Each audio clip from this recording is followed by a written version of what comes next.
coal and move forward. I want credibility with as many people who want to work with me and want to make our country better. Cool. Thank you. Thank you. Yes. Hi. First of all, I'd just like to say thank you for your plan on student debt. I think that would really be good for somebody like me. But my concern has to do with these attacks on a woman's right to choose in Alabama, Missouri, and other states. They're criminalizing abortion. They are punishing people who perform the procedure. And they're making it clear why they're doing this. The reason why they're doing this is because they have 5 votes that they believe could overturn or at least chip away at Roe v. Wade. And even if we win back the Senate and the White House in 2020, the damage could be already done in early 2020 or 2019. So to protect Roe, do you think the best strategy is to hope that Justice Roberts votes on the side with the liberals again? No. Okay. Should we be making structural reforms to the court to try to make sure it remains nonpartisan and follows precedent? Or Eric Holder, for example, proposed raising the number of seats on the Supreme Court to offset the justices that were stolen from President Obama. Do you support that? I don't, but I do want to thank you as a young man for speaking up on this issue.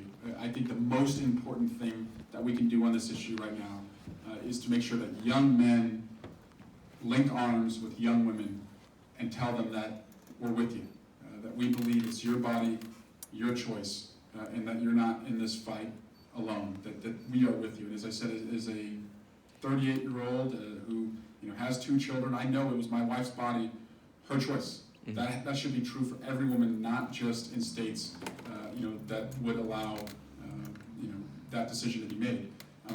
Backing up, what reforms would I make? Well, structurally, I support putting into law what Roe already says federally. But as justices of the court, I would only appoint people who would follow that precedent from the Supreme Court to the appellate courts to the district courts. But I also, as I said, I want to repeal the Hyde Amendment as well, and I have been on legislation for years calling for the repeal of that amendment, which essentially says that if you're a woman with private health care insurance, you can make that decision.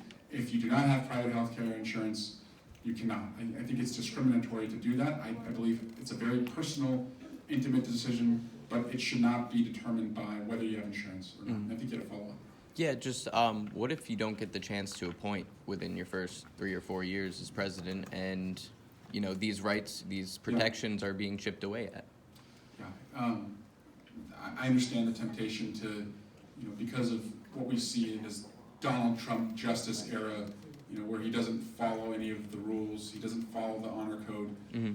It may seem simpler to just add justices to the court.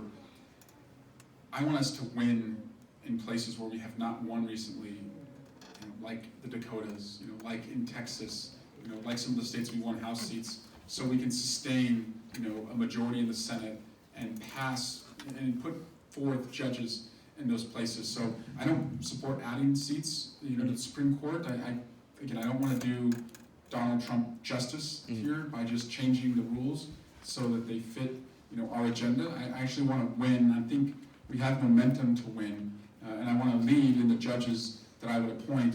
And as I said, I want to put into law or, change the Constitution through an amendment if it comes to that, to stop what the justices would do. One last thought. Hi, Senator. Thanks for joining us. Senator LeVake. Yes. Senator LeVake, thank you for joining us. Just saw you. Yes, you said that you believe that these attacks on abortion rights are because they have the courts, and that's in part correct. I see something else, though, and this is what worries me about this president. I see legislatures in Georgia and Alabama and Missouri looking at a lawless president.